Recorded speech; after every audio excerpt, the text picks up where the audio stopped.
Serving others while serving time. Albert Schweitzer was a medical missionary, theologian, musician, and philosopher.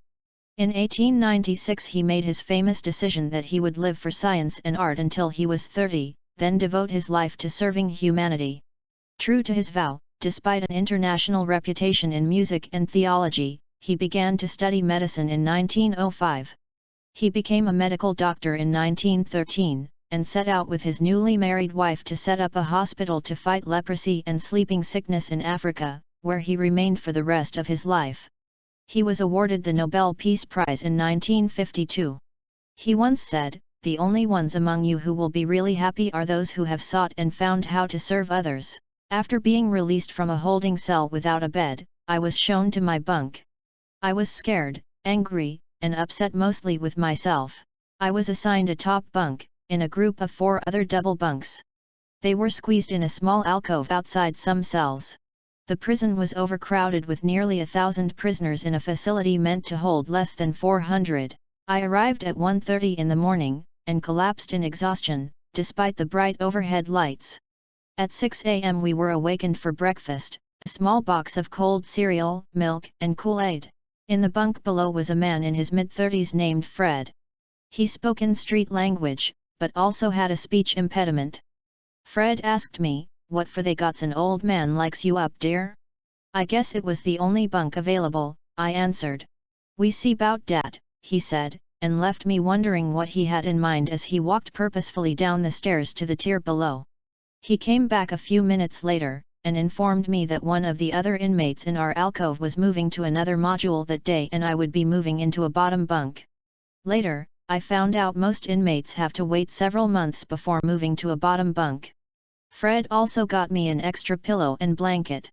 He filled me in on the basic routine of our module, which contained about 120 prisoners on 2 levels. I thanked Fred and asked if there was anything I could do for him. He assured me there wasn't. Now, I have to confess I was somewhat suspicious of his kindness and hospitality. After all, this was just my 3rd day in jail.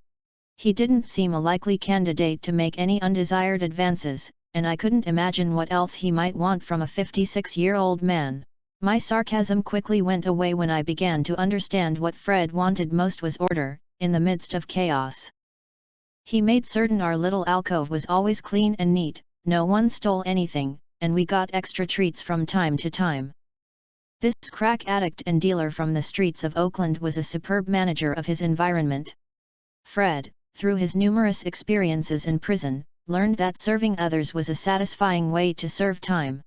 I started looking for ways to contribute. I became a human spell checker for the upper tier. When an inmate was writing a letter and needed a word spelled, I was there to shout it out. When I was transferred to a federal institution, we had typewriters available. As an accurate and fast typist, my services were in high demand, so I found another way to serve.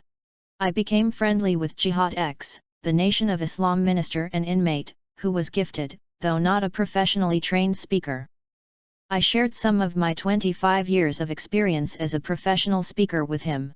Another friend, Luis, was intimidated by a literature course offered by the local community college. I encouraged him to overcome his insecurities about the English language.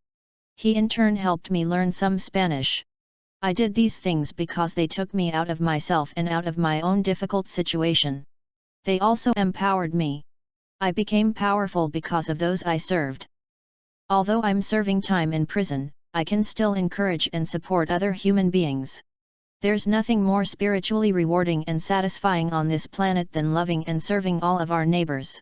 You can be Albert Schweitzer in your community. No matter what your situation may be, we are all neighbors. Some neighbors we like more than others, but we are still neighbors. The one thing we have to offer in this life, of any real value, is our time to others. Richard Ogren.